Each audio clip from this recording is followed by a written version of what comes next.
What's going on, guys? Today I want to share with you the bait that I absolutely love to target crappie with and kind of how I got started crappie fishing. So I kind of want to talk about how I got into crappie fishing.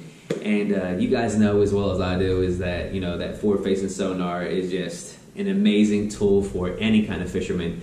And once it came out and everybody was fishing with it, especially, the pros, everybody needed to get on board, you got Ford Electronics, you needed Ford Electronics. They got 360, you get 360. They got forward-facing sonar, you get forward-facing sonar. And it's almost like a keep up type of game, I guess you can say. But you never want to be left behind. You always want the most new and improved electronics for your bass fishing, because you always want to be able to catch them, I guess, or have that mindset that you have what the pros have and they can catch them, so maybe you can catch them a little bit better. I don't know. But so I have my forward-facing sonar, and just like everybody else that purchases forward-facing sonar, you get out on the water immediately and you try to figure it out. And as you're on the water, you're pulling up to brush piles, you're trying to see submerged trees or standing timber. You're just trying to find everything. You're just trying to figure out how to use that sonar, how far you can cast, how well you can dial it in to see your bait or see some fish. And so as I'm out there on the water, obviously hunting bass, you'll see fish just kind of suspended, and you throw to them and you start catching these fish, and a lot of the times they're crappie. And they're actually really big crappie. They're actually eating bass type baits. So if you're a fisherman and that tug is the drug, any kind of bite kind of gives us that fix. And if you're out there bass fishing and you're catching bass and you pull up onto some crappie and you got the gear to do it, I mean, I'm throwing to crappie, and I'm going to catch them. I don't eat fish, but I know a lot of people that do. So if I catch really good crappie, I absolutely love to take those crappie and give them to the people that absolutely enjoy eating crappie or fish in general. But I'm out there on the water, and I'm finding these large schools of crappie, and I'm only prepared with bass fishing baits, and you're trying to get that bite. So you guys know, I head down to the local tackle shop, and I try to get whatever I can to help me catch some of these crappie while I'm out there, especially if the bite's a little tough.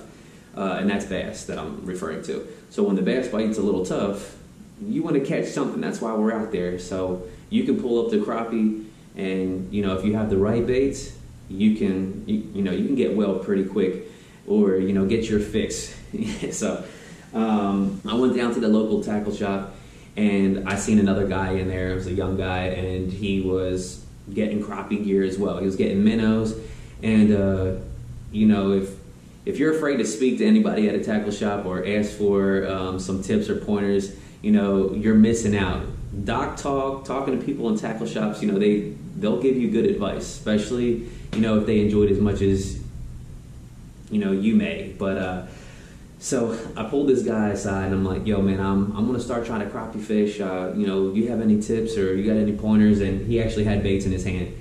The one, soft plastic that he had was that Bobby Garland, and it's just like that little 2-inch minnow. It's a straight-tailed minnow. It's a 2-inch, solid body, lively straight tail, and the color is baby shad pearl white. So he had that. He's like, man, put that on there. And then the jig head that he had was this small, it's called a Davis jig. It's a Davis jig. It's made here in the U.S.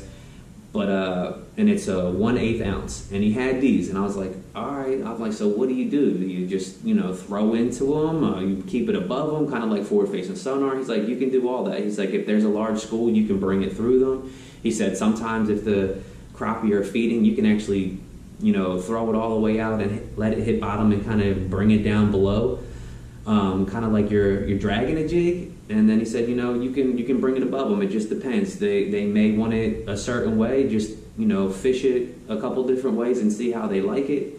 So I went over there. I grabbed a couple of these baits, and I grabbed the exact baits. This right here, and this is why I have some more of them. This Bobby Garland and then this Davis jig right here. And I went out that day specifically targeting crappie, and I had the time of my life. I absolutely loved it, and I was catching giant crappie. I think the biggest one I caught, especially on this little jig head, was probably close to 2¼ maybe 2½ pounds, and I actually thought I had bass pulling, and it was large crappie, and I was just so thrilled. I was amazed, and I was just like, man, this is really neat. I was finding large schools of these crappie, and I was just catching them. But I wanted to share with you guys, ever since that day of fishing, I haven't really ventured off much from this jig head and this Bobby Garland bait, and I can go out there almost anywhere and catch crappie, and big crappie, with just this bait here. But real quick, this is super easy. There's I don't even know how, there's probably about like 20 of them to a pack, and they'll last a long time. They don't really throw them like a bass does, and you can keep your baits on there practically all day. But the one thing about this jig head that I absolutely love is that it is a light wire. I mean, you can grab this, and as you can see, I just bent that out. Super easy. I mean, so light. And my initial thought on that was like, that's not going to be good. I'm like, these fish are going to bend this out, and I'm not going to be able to catch any fish. And as you can see right here, I can bend it right back, which is awesome. So I'm out fishing, and I'm getting hung up. I'm getting hung up with this jig, and I'm like, man, this is horrible. And I'm pulling, and I got 6-pound line on, and I'm pulling, and it pops out with ease. And I'm like, all right, comes back, it's bent just a little bit. I bend it back, and I've caught, I don't know, 8 or 9 crappie after that, and big crappie, and they've never straightened this or bent this hook out. I'd get it stuck again, pull it out, and it's bent. I'd bend it back.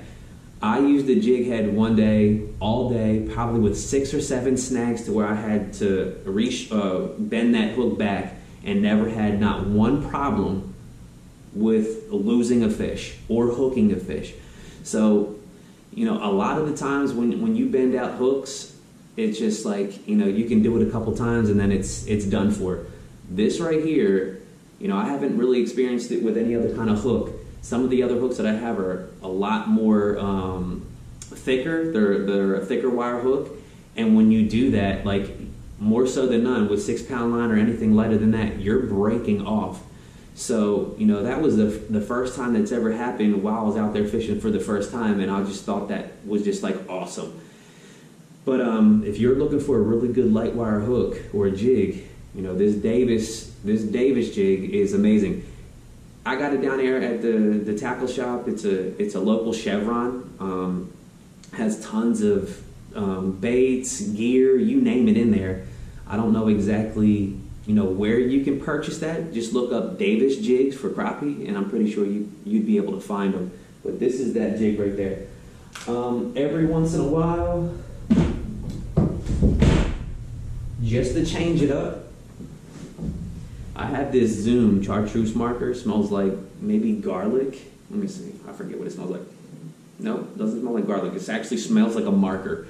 But it's just chartreuse Zoom marker. I'll take that little jig, or I'm sorry, that little soft plastic, and just put a little bit of it on the tail. So, the last time I was down there at that tackle shop, I actually got the Bobby Garland, let's see what it is, the Baby Shad, the ice out, and it actually has some chartreuse in it already. And, that worked really well for me as well. And I've been watching videos, and I've been seeing guys talk about, the chartreuse, the pinks, the silvers or the shad colors, and they're the colors that I have. If you look into my tackle box, I'm gonna show you a picture of it.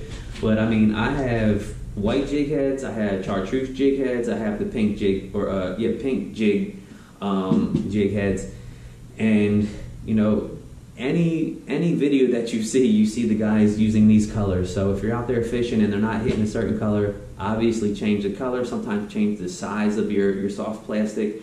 Another thing too I have in here is actually like a little hair jig that somebody tied. And the color that I see most often is something that has a little bit of gold in it and a little bit of chartreuse. I actually have some black ones in here too, some black and purple, some black and chartreuse ones. And believe it or not, I haven't even used those yet. Like I'm excited to use them, but every time I go out fishing, the main setup is the Bobby Garland, and I can catch them, so there's no need for me to change them out yet. I'll probably need to change them out here sometime soon as I'm crappie fishing and enjoying my time out there on the water. I might pull up on a school and they're not hitting a certain thing, and I might put that jig on there and, you know, wear them out on that jig. But guys, I'm just telling you right now that if you're just beginning or you have not tried these, I'm pretty sure if you're watching this video you've tried these, but these are my absolute favorite baits to fish. Now let's talk about kind of how I'm working the bait. So I'm using my forward-facing sonar, obviously. I find large groups, and I have some videos out, you know, kind of explaining how I locate these fish. If you want to check those videos, you can. But I will find these large groups, and I more so like them kind of up near some sort of structure, like they're hanging on some sort of structure. A lot of the times when they're out kind of just roaming around, I mean, you can catch them, but it's hard to kind of keep up with them. If you find them on a piece of structure, you can mark that structure and you can stay there and you can wear them out. But a lot of the times what I like to do is I'll locate them, and that jig head, like I said, is an 1/8 ounce. So when you throw it, if they're down in 20 or 30 feet, obviously you have to wait and watch it go down. So I watch it go down. As soon as I get to the first group of crappie, if it's like, you know, a 10-foot group of fish, I'll start from the top and just kind of see how they react. And a lot of the times, that first cast, second cast, they're coming right up at it immediately. I don't know if they're just competitive feeders or they just, you know, they just want to go and eat or they're hungry. But when a crappie hits your jig, I mean, they literally thump it just like a bass. So, you know, I make that cast out, I watch my bait go down, and right before it gets to them, I close the bail and I stop it. A lot of the times they say, like, you know, you always want to keep it above them. A lot of the times crappie will feed up. So as soon as it goes down through them, they say that, you know, you can spook them. But I mean, I like to throw it in there. I see that bait, I start reeling it up slow, and I just give that rod just the slightest little shake. Little shake and just reeling it. I'm just keeping that bait above their head. And a lot of the times, they're coming in, they're smashing it. And then once they don't do that anymore, I actually will bring it down through them. And kind of like, you know, that competitive feeding, when you're bringing it through them and they're all looking at it, one of them is bound to go after it and eat it. So, you know, that's another really great way or technique that I use. So once I'm up at the top, once they kind of stop doing that, I actually will go right through them. Right through them, not below them, right through them, and I will catch them. Another really good tip, or another way that I fish it, is actually I'll let it go down below them, like not fall through them, but I'll throw it past them, let it go down behind them, and then bring it kind of below them. And sometimes I catch some big ones doing that. I'm not sure if the big ones are just kind of hunkered down on the bottom and they see it and they just come up for it. I don't ever really see it. I just more so feel it. And you know, there are three of the ways that I really like to work that bait. But you know, 9 times out of 10, it's above them or right through them, never really down below. If I see them kind of hunkered down to the bottom, like every once in a while when you're on like on a channel swing bank or you're in some really deep water and there's like some deep structure for them, you can definitely creep it down there along the bottom and catch them. And you know, I've caught some big ones doing that too. I guess we can talk about the rod and reel setup. Guys, when I went down to that Chevron, I bought this little rinky-dink, it's a laser light speed spin. It is literally, what is it? This is so tiny. It's 5'6". It is such a tiny rod. I mean, I can touch both ends of it. It's a super light rod. It casts that jig very well, and I feel like I can cast it very accurately just with one hand and, you know, do exactly what I need to do. I see a lot of guys using, you know, those 8-footers, those 10-footers, and whipping it out there, and they're having luck. Guys, I've caught giants on just this, you know, this small little rig. But I'm not sponsored in any way, shape, or form from any of these guys. I'm not promoting any of them either. I'm just letting you know what I have. It was fairly cheap too. This rod and reel little combo was about 49 bucks. I grabbed 2 of them. I was throwing live bait on one of them the one day, and I was throwing this little jig right here. And you would think live bait would be amazing. The day that I took them out there, I didn't get 1 bite on live bait. And I probably didn't really know what I was doing, but I felt like I did. But I guess that doesn't mean anything. So yeah, this is a 5'6" rod. I have this little reel right here. And obviously, if you're fishing for smaller fish, you don't need that big of a line. So I have that chartreuse colored Power Pro, and it's probably 8 pound. And then I have this fluorocarbon 6 pound leader. And I join those with the FG knot, just like I do with my spinning reels when I, you know, try to target bass. But, you know, this setup right here, it's probably not the best, but it's what I started on and it's what I can catch them on. And like I said, I'm not sponsored in any way, shape, or form from anybody on anything. I'm just out here showing you exactly what I use. I have an amazing time out on the water, and I'm willing to share with you exactly what I do so you guys can enjoy it as much as I do. Another thing too, every once in a while, if you're on a huge school and they start to slow down, you know, or the bite starts to slow down, don't be afraid to add scent to it. I'm not saying it does work, but every once in a while when I add it on there, I feel like I get a couple more bites. Not 100 bites, but a couple more bites. I use this stuff right here called bait fuel. Every once in a while I'll use this marker. I actually have JJ's Magic, some chartreuse, or just some of that garlic scent. I'll dip the tail into that. I mean, I just purchased this stuff too. It's called Bait Pop. That's more so, I guess, to see your bait a little bit better on forward-facing sonar. I have not used this yet, but this one smells like, I think, maybe garlic, and this one doesn't really have a smell to it. But I'm really anxious to try these out here in the next couple of weeks. But guys, if you have any comments, you have any questions, please feel free to hit me up in the comments. You know, you can always check me out on my Instagram at Bassn.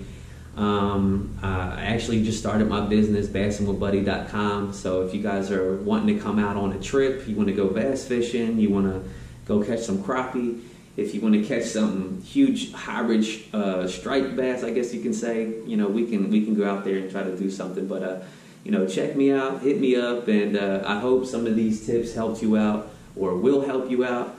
But until then, continue to follow Bassn Buddy, and I will see you next time. Peace.